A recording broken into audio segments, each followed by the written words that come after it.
যে আজকে এখানে আমরা হাউজে যে দলগুলো আছে, আমরা আসলে মোটা থেকে এখন যে দলগুলো আছে, আমি মনে করি আমরা সবাই আসলে এটা চাই যে এই প্রতিষ্ঠানগুলোতে নিরপেক্ষভাবে নিয়োগ হোক। যদি দুর্নীতি দমন কমিশন সেখানে যদি দলীয় নিয়োগ হয়, এটা আপনারা সবাই জানেন, এই দুর্নীতি দমন কমিশন তারা সরকারে যারা থাকে তাদের তো জবাবদিহিতার আওতায় নিয়ে আসেনি, বরং যারা বিরোধী দলে থাকছে তাদের বিরুদ্ধে মিথ্যা মিথ্যা মামলা দিয়ে তাদেরকে হয়রানি করছে দুর্নীতি দমন কমিশন। কিন্তু সেখানে যদি একটা নিরপেক্ষ নিয়োগ হয়, তাহলে তারা একটা দলের কাছে দায়বদ্ধ থাকবে না, তারা গোটা জাতির কাছে দায়বদ্ধ থাকবে।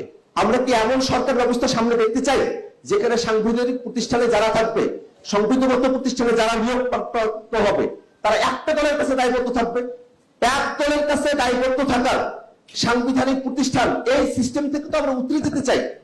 আমরা তো সামনের একটা নতুন বাংলাদেশ করতে চাই, যেটা ডায়ালগের মধ্য দিয়ে, পলিসি ডায়ালগের মধ্য দিয়ে সে বাংলাদেশটা আমরা গড়ব। সেই জায়গায় বিএনপির প্রতিনিধিরা এরও আগে নির্বাচন কমিশনের ব্যাপারে তাদের আপত্তির জায়গা ছিল, তারা সেই আপত্তিকে বাদ দিয়ে তারা নির্বাচন কমিশনের ব্যাপারে একমত হয়েছিলেন। আমরা তাদের কাছে অনুরোধ জানাবো জাতির স্বার্থে তারা যেন এই আলোচনায় পার্টিসিপেট করেন। এটা আমাদের ব্যক্তিগত কোনো স্বার্থ না, এটা জাতির স্বার্থে করতে হবে। আমাদের এতগুলো ভাই জীবন দিয়েছেন, আমরা সামনের দিনে আর এটা দেখতে চাই না যে বাংলাদেশে এমন কোন স্বৈরাচারী সিস্টেম প্রতিষ্ঠিত হোক যার কারণে আমাদের ভাইদেরকে আবার জীবন দিতে হয়।